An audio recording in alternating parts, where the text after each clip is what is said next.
Welcome to our channel. నమస్తే అండి. ప్రణామం. తిరుమల తిరుపతి దేవస్థానంలో ఆ తిరుమలేశ్వరునే ఇంటికి తీసుకొచ్చి పెట్టుకున్న మాజీ సీఎం జగన్మోహన్ రెడ్డి ఇప్పుడు అతనే తిరుమలకి కాలినడకనే వెళ్ళి దర్శనం చేసుకుంటాను, అన్ని గ్రామాల్లో ఉన్న గుళ్ళలో పూజలు చేయండి అని అందరికీ చెప్తున్నాడు. ఆయన ఎందుకు చెప్తున్నాడు అంటే దీన్ని ఎలా తీసుకోవచ్చు అంటారు? తీసుకొచ్చేది ఏం లేదు, కానీ ఒక సమస్యని సృష్టించాడు. ఆ సమస్య సుడిగుండంలో పడి కొట్టి మెట్టాడుతున్నాడు. దాని నుంచి బయటపడాలంటే ఏం చేయాలా? జగన్ నాటకాన్ని రక్తి కట్టించాల.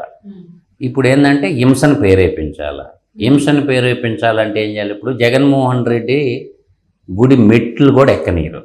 ఎందుకు ఎక్కనీరు అంటే ముందు చెప్పాల. అతను గతంలో చెప్పున్నారు. జగన్మోహన్ రెడ్డి తల్లిగారు అయినటువంటి ఆ విజయలక్ష్మి గారు అయితేనే బైబిల్లో చేతులు పెట్టి మేము దేవుడి బిడ్డలు అన్నారు. ఏ దేవుడి బిడ్డో చెప్పాలా. డిక్లరేషన్ ఏముంది? కొండ మెట్లు ఎక్కనీరు. ఇవాళ హిందూ సంఘాలన్నీ ప్రపంచవ్యాప్తంగా ఉన్నటువంటి జనాభాలో 31% క్యాథలిక్ క్రిస్టియన్స్ ఉంటారు. అదేవిధంగా 15% హిందువులు ఉంటారు వరల్డ్ పాపులేషన్లో.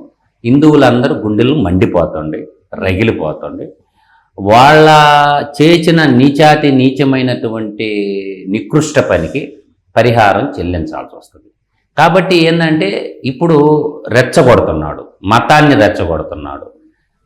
ఆ మతాన్ని రెచ్చగొట్టినప్పుడు ఆ హోమంలో పడి ఇప్పుడు కాలిపోతాడు జగన్మోహన్ రెడ్డి. ఇప్పుడు చెప్పాలా, డిక్లరేషన్ ఇవ్వండి అలిపిరి గేట్లు కూడా దాకనేరు. ఎందుకంటే సాధువులు కానీ ఆ తర్వాత హిందూ సంఘాలన్నీ కూడా జగన్మోహన్ రెడ్డి ఎవరో చెప్పాలి. ఇప్పుడు జగన్మోహన్ రెడ్డి రెండు ఎదుర్కొనిపోతున్నాడు. ఒకటి కులపరంగా కూడా అడుగుతున్నారు, నీదే కులమో చెప్పమని అడుగుతున్నారు. ఇవాళ రెడ్లందరూ కూడా నువ్వు రెడ్డి కాదు పోరాబాయ్, నువ్వు ఏ రెడ్డి పోయి చెప్పు అంటున్నారు. రెడ్లలో కూడా తెగలుంటాయి. పంటాన్వయనముకు 14 తెగలుంటాయి. దానికి ఉపజాతులు ఉంటాయి. పంటాన్వయమునకు అంటే పంట పండించే కాపు, అంటే ఇది కాపు కులం కింద ఒక పార్ట్ వస్తుంది. రెడ్డి అంటే ఒక సైనికాధికారి, అంటే ఒక గ్రామాన్ని రక్షించేటటువంటి వాడు, శౌర్యానికి త్యాగానికి ప్రతీక. ఇప్పుడు జగన్మోహన్ రెడ్డి ఏ రెడ్డో చెప్పటంలా, ఆయన గోత్రం ఏందో అడుగుతున్నారు, చెప్పాలా. పోనీ జగన్మోహన్ రెడ్డి ఏంటంటే తీసుకురమ్మంటారు, సతీ సమేతంగా రండి, భార్యాభర్తల్లో ఇద్దరు రండి, కొండ ఎక్కండి, డిక్లరేషన్ మీద సంతకం పెట్టండి, తేలిపోద్ది కదా. దాంతోపాటు ఈయన్ని నేను హిందువుగా మార్చినానని చెప్పినటువంటి శాతబడుల స్వామి ఎవడైతే ఉన్నాడో, స్వరూపానంద్ అని ఒకడు ఉన్నాడు, శాతబడుల స్వామి, కాషాయం కట్టినటువంటి కర్కోటకుడు, కాషాయం కట్టినటువంటి కలికాలం కల్లగురు. ఈ కలికాల జగనాసురుణ్ణి నేను ఋషికేశ్లో గంగలో ముంచి హిందువుగా మార్చినానంటాడు. అదేదో ఒక ఫోటో వీడియో కూడా సోషల్ మీడియాలో సర్క్యులేట్ అవుతుంది. వాడు పక్కన కరుణాకర్ రెడ్డి, నాస్తికుడైనటువంటి కమ్యూనిస్టుడైనటువంటి బోమన కరుణాకర్ రెడ్డి ఉన్నాడు. వాడు నాస్తికుడు. ఒకప్పుడు ఏమన్నాడు? కొండ మీద ఉండేది బండరాయి అని అన్నాడు.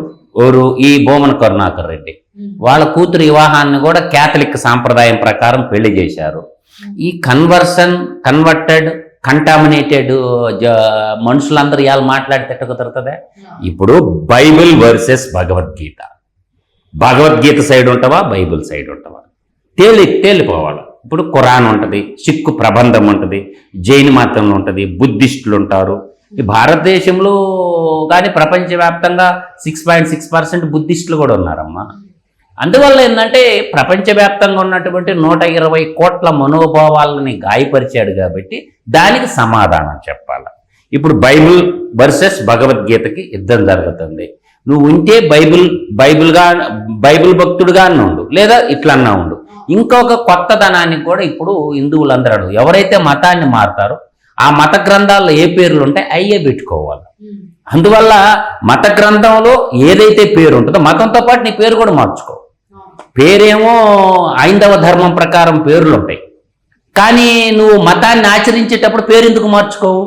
సో పేరు కూడా మార్చుకోవాలి. ఇప్పటి నుంచి జగన్మోహన్ రెడ్డి పేరు జార్జ్ ఫౌల్, వాడి పేరు జగన్మోహన్ రెడ్డి నామకరణం అంతే, జార్జ్ ఫౌల్.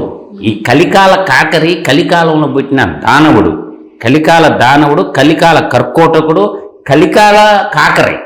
కాబట్టి ఈ కలికాలంలో పుట్టిన జగనాసురుడు పురాణం రామాయణ కాలంలో ఎవరున్నారు? రావణ బ్రహ్మ అనేవాళ్ళు.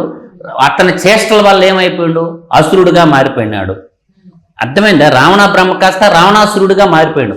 మంచిగా ఉన్నప్పుడు బ్రహ్మ స్థానం ఇచ్చారు, బ్రహ్మకున్నంత జ్ఞానం ఉంది రావణ బ్రహ్మకను. అతను ఎప్పుడైతే చెడుదావన పల్లాడో అసురుల లక్షణాలంట. అసుర అంటే మనం ప్రవర్తించే తీరు. ఆయనకు ఒక చెల్లెలు ఉండేది, శూర్పణరేఖ. శూర్పణక్క రావణ బ్రహ్మ చెల్లి ఎవరు?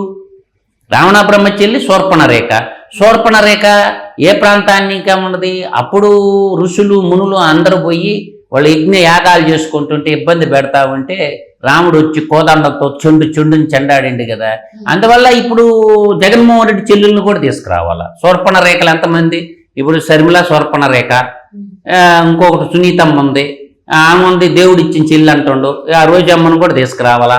ఇప్పుడు ఆమెను కూడా తీసుకొస్తే ఈ శూర్పణరేఖ ఇళ్ళను కూడా ఎక్కించుండకుండా, డిక్లరేషన్ ఇవ్వకుండా కొండ మీదకి పోయేదానికి హైందవ సమాజం ఒప్పుకోదు. కానీ ఇక్కడ మాట్లాడుకోవాల్సింది ఏంటంటే, ఆయన 2019 ఎన్నికల టైం నుంచి కూడా, అంటే ఆయన పాలిటిక్స్ లోకి ఎంటర్ అవుతున్న దగ్గర నుంచి కూడా ఆయన కావాలనుకుంటే ఏదో ఒక అస్త్రం ఉపయోగించడం అలవాటు జగన్మోహన్ రెడ్డికి. మొన్న ఎన్నికల వరకు కూడా అంటే సిచ్యువేషన్ తన చేయి జారిపోతుంది అనుకున్నప్పుడు ఏదో ఒక అస్త్రం ప్రయోగిస్తాడు. సో ఇప్పుడు కూడా ఇది ఒక అస్త్రం అనుకోవచ్చు. అస్త్రం అంటే రాష్ట్రం అభివృద్ధి జరగకూడదు, రాష్ట్రానికి విదేశీ పెట్టుబడులు రాకూడదు, రాష్ట్రం సర్వతోముఖ అభివృద్ధి చెందకూడదు, రాష్ట్రంకి విదేశీ పెట్టుబడులు రాకుండా చేయాలంటే ఈ అలజడులను రేపెత్తాలా.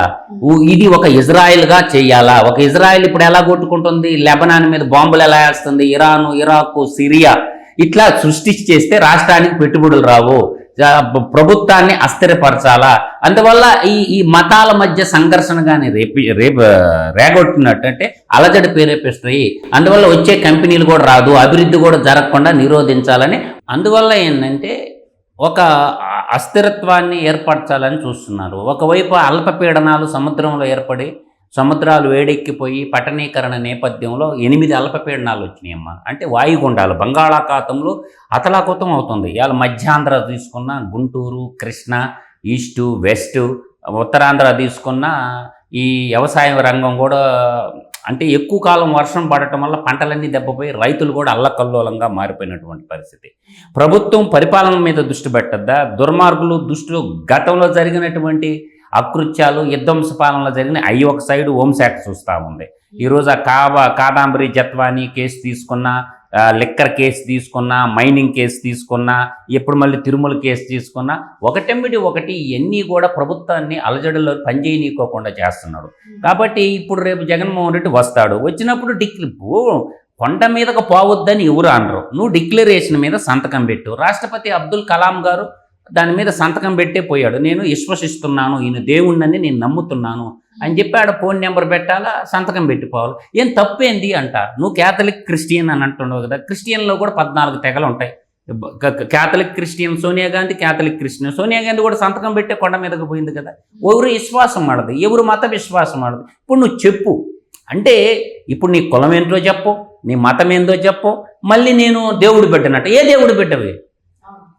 ప్రతి ప్రసంగంలో నేను దేవుడు బిడ్డని అంటున్నప్పుడు ఏ దేవుడు, ఆ దేవుడి పేరు చెప్పడానికి మీకు నొప్పి ఏంటి? ఇప్పుడు నూతనంగా అన్ని రాష్ట్ర ప్రభుత్వాలు కూడా డిమాండ్ చేయబోతుంది. ఆర్ఎస్ఎస్ కానీ, బజరంగ దళ్ కానీ, శ్రీరామ్ సేన కానీ, హిందూ వాహిని కానీ, జై హింద్ సేవక్ ఆర్గనైజేషన్ కానీ, సుభాష్ సేన కానీ, జనసేన కానీ, శివసేన కానీ అన్నీ కూడా తేనె తుట్టిని కదిలిచ్చాడు. కాబట్టి ఇప్పుడు మేమేమంటున్నాం, నువ్వు మతం మారినప్పుడు ఏ పౌరుడైనా భారతీయ పౌరుడై ఉండాలి, ఈ దేశంలో బతకడం. మతాన్ని మారినప్పుడు మత గ్రంథంలో ఉన్నటువంటి పేర్లు పెట్టుకోండి, పేరును కూడా మార్చుకోండి. ఈ డిమాండ్ అన్ని రాష్ట్ర శాసనసభలో చట్టం చెయ్యాలా. నేను పేరేమో హిందువుది పెట్టుకుంటా, నేనేం మతం వేరే దాంట్లో పోతానంటే ఈ ద్విజాతి సిద్ధాంతం నడవదు. ఒక ద్విజాతి సిద్ధాంతం ఫలితంగా భారతదేశం ఏమైందమ్మా, ముక్క చెక్కలైంది. అదే కదా ఇవాళ ఎంతమంది హిందువులను ఓసకొచ్చారు. దేశ విభజనప్పుడు 70 ఏళ్ల క్రితం దాదాపు 10 లక్షల మంది మొత్తం పాకిస్తాన్ను డివిజన్ చేసినప్పుడు ఏమైనారు, హిందువులందరూ ఉన్న ఆస్తులు, పొలాలు, భూములు వేసుకుని కట్టు బట్టలతో వచ్చారు ఢిల్లీకి. ఆనాడు రాజుల్లాగా బతికినటువంటి వాళ్ళు ఎంతోమంది హిందువులు. ఒక ద్విజాతి సిద్ధాంతం వల్ల ఒక మతపాధిపతికిన దేశాన్ని ఎడగొట్టినప్పుడు అది ఇస్లామిక్ కంట్రీగా మిగిలిపోతే అక్కడున్న హిందువులందరూ పొట్ట చేతపు సిక్కులు కానీ అందరూ కట్టు బట్టలతో వచ్చారు. ఆ కన్నీట విషాద గాయాల నుంచి స్వతంత్రం వచ్చినటువంటి ఈ దేశంలో ఎలా ఒప్పుకుంటారు? అందువల్ల ఏంటంటే జరిగినప్పుడు 200 ఏళ్ల క్రితం ఆఫ్ఘనిస్తాన్ అనే దేశం లేదు, 70 సంవత్సరాల క్రితం పాకిస్తాన్ అనే దేశం లేదు, తర్వాత 50 సంవత్సరాల క్రితం బంగ్లాదేశ్ అనే దేశం లేదు. ఎట్లా ఏర్పడిన అఖండ భారతానికి ఈ మత విద్వేషాలు రెచ్చగొట్టడం వల్ల మతాల వల్ల జరిగింది ఈ సంఘర్షణ. అందువల్ల ఇక్కడేమో హిందువులను బతకనీరా, హిందువులందరినీ మత మార్పిడి చేస్తారా, మీరు క్రిస్టియన్లందరూ ముఖ్యమంత్రి అయిపోయి మీకు హిందూ గుడుల్ని ధ్వంసం చేస్తారా. అందువల్ల జగన్మోహన్ రెడ్డి చెప్పి తీరతాడు. అతను అలజడులు ప్రేపిస్తే తగ్గటానికి ఎవరు తగ్గరమ్మాయి. నేను చెప్తలా, ఒక్కొక్కడు ఒక పరశురాముడు అవుతాడు, ఒకడు త్రిశూలం పట్టుకుంటాడు శివుడు అవుతాడు, రుద్రతాండం జరగద్ది, ఒకడు సుదర్శన చక్రం పట్టుకుంటాడు. శ్రీకృష్ణుడు కురుక్షేత్ర మహాసంగ్రామానికి నువ్వు ఆజ్యం పోస్తున్నావు కాబట్టి రా అంటున్నావు. నువ్వు తీసుకొచ్చుకో నీ క్యాథలిక్ సైన్యాన్ని, తీసుకొచ్చి మా గుడి మీద నువ్వు దండయాత్రకు వస్తుంటే చూస్తూ ఎలా ఉంటామా. ఇప్పుడు జగన్మోహన్ రెడ్డి హిందూ దేవాలయాల మీద దండయాత్రకు వస్తున్నాడు కాబట్టి అటువంటప్పుడు మేము క్షేత్ర పాలకులుగా తిరుమలలో క్షేత్ర పాలకుడు ఎవడు? విశ్వక్సేనుడు వారసులు అంతా ఉండం. మేము కూడా యుద్ధానికి సిద్ధం అంటాను. నువ్వు రగిలించావు నీ క్రిస్టియన్ సైనికులందరూ నువ్వు తీసుకొచ్చుకుంటాను. అప్పుడు మా హైందవ సైనికులందరూ మేము పరశురాముడులై గొడ్డలు పట్టుకుంటాము, త్రిశూలం పట్టుకుంటాము, మహారుద్ర తాండవం చేస్తాము, సుదర్శన చక్రం పెట్టుకుంటాము. శ్రీకృష్ణ పరమాత్మ అవతరవాత విశ్వక్సేనుడిలాగా క్షేత్ర పాలకునే మేము కాపలా కాసుకుంటాం. మా గుడిలోకి నీకేం పని? నువ్వు క్యాథలిక్ క్రిస్టియను కాబట్టి నిన్ను రావద్దని అంటాంలా, నువ్వు వచ్చి సంతకం పెట్టి పోరా బాయ్ అంటాను. అందువల్ల ప్రతి హైందవ సమాజంలో ఉన్నటువంటి ప్రతి ఒక్కరు కూడా క్షేత్రాన్ని కాపాడుకోవాలా.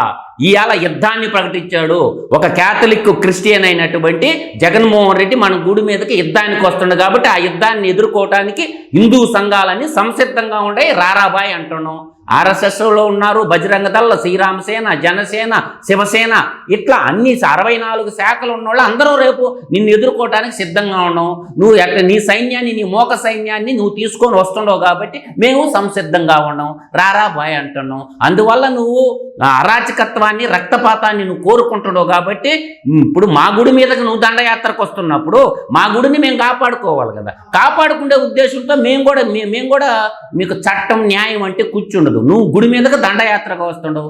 ఆ దండయాత్రనే మేము ఎలా ఎదుర్కోవాలో ఆ హైందవ సమాజం అంతా ఎదుర్కోవటానికి సిద్ధంగా ఉంది. ఈ తిరుమల వెంకటేశ్వర స్వామి గుడి మీద క్యాథలిక్ క్రిస్టియన్లకు ఏం పని? ఎందుకు మా గుడి మీదకి దండయాత్రకు వస్తుండవు? నువ్వు బో, జెరూసలేం బో. అందువల్ల జగనాసురుడు, కలికాల జగనాసురుడు, కలికాల దానవుడు, కలికాల కాకరి, కలికాల కర్కోటకుడైనటువంటి వాడు తిరుమల కొండలో ఎక్కేదానికి వీలు లేదు. నువ్వు పోయే పని అయితే జెరూసలేం బో. ఎన్నోసార్లు పోయినుగా తీసుకురా, నీ సతీమణిని కూడా తీసుకురా, మీ కన్న తల్లి ఆమెను కూడా తీసుకురా. ఆమె పేరేమో విజయలక్ష్మి ఉంటుందా? బైబిల్ చేతిలో పెట్టుకుంటుందా? పేరేమో ఎవరిది? ఆ భగవద్గీతలో పేరు పెట్టుకొని నువ్వు బైబిల్ చేతిలో ఎలా పెట్టుకుంటూ ఉంటే ఆ ఒడ్డున నుండు, ఈ ఒడ్డున నుండు. నీకు నచ్చనప్పుడు హైందవ మతం నువ్వు పోయినప్పుడు నీ మతంలో నీ మత గ్రంథంలో పేరు పెట్టుకో. బైబిల్ ఒక చేత్తో పట్టుకుంటా, ఖురాన్ ఒక చేత్తో పట్టుకుంటావు, మళ్ళీ భగవద్గీత అంటే గమ్ముకుంటారా? అదే చర్చి మీద జరిగితే దాడిని గమ్ముకుంటారా? ఉంటారు కదా.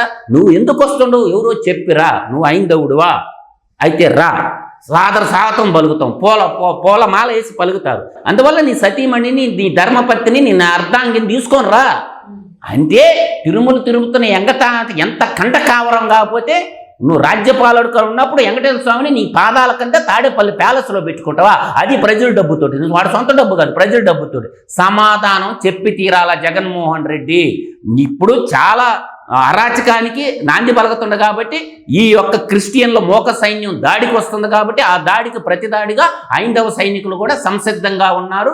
అందువల్ల సాధువులందరూ యోధులుగా మారుతారు. నాగ సాధువులు వచ్చారంటే గోళ్లతో రక్కి నరసింహస్వామి అవతారం వచ్చి వాడు పొట్టలో పేగులు తీసి మెడలో వేసుకుంటారు. నరసింహస్వామి అవతారం ఎత్తతారు. అందువల్ల వీడి సినిమా అలిపిరి మెట్లు కూడా దాకనీదు ప్రభుత్వం. అదే పని వస్తే హైందవ భక్తులు కూడా తిరగబడటానికి సంసిద్ధంగా ఉన్నారు. కాసుకో.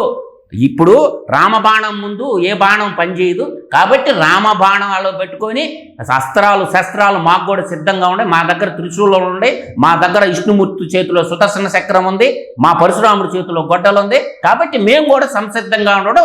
రాబాయ్, నువ్వు రా, ఎత్తుకొని రా. నువ్వు డిక్లరేషన్ ఇవ్వకుండా తిరుపతి కొండ మీదకి అడుగు పెట్టేదానికి ఎవరు ఒప్పుకోరు.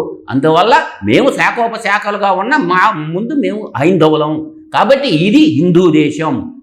కాబట్టి మా దేశం మీద నువ్వు దండయాత్ర చేస్తా ఉంటే ఊరకుండే ప్రసక్తే లేదు. యుద్ధానికి మేము కూడా సంసిద్ధంగా ఉండమను అతను చెప్పి తీరాలా అని మాత్రం నేను బలంగా చెప్పగలమ్మా. జగన్మోహన్ రెడ్డి విధ్వంసానికి వేడుకడారు. ప్రభుత్వం మేల్కొని రాష్ట్ర హోంమంత్రి వర్యులు కూడా మేల్కొని వాడు తక్షణం అరెస్ట్ చేసి జైల్లో పడేయాలా. వాడు కానీ వస్తే మాత్రం తిరుమల కొండలో రక్తపాతానికి నాంది పలుకుతుండు కాబట్టి వదలరు. హైందవ భక్తులు మాత్రం ఈ జగనాసురుడిని, ఈ జార్జ్ ఫౌల్ని వదిలే పనే లేదు. వాడు క్యాథలిక్ క్రిస్టియను, తిరుమల కొండ మీద అడుగు పెట్టేదానికి అర్హత లేదు. వాడు డిక్లరేషన్ ఇచ్చి పొమ్మని చెప్తాను.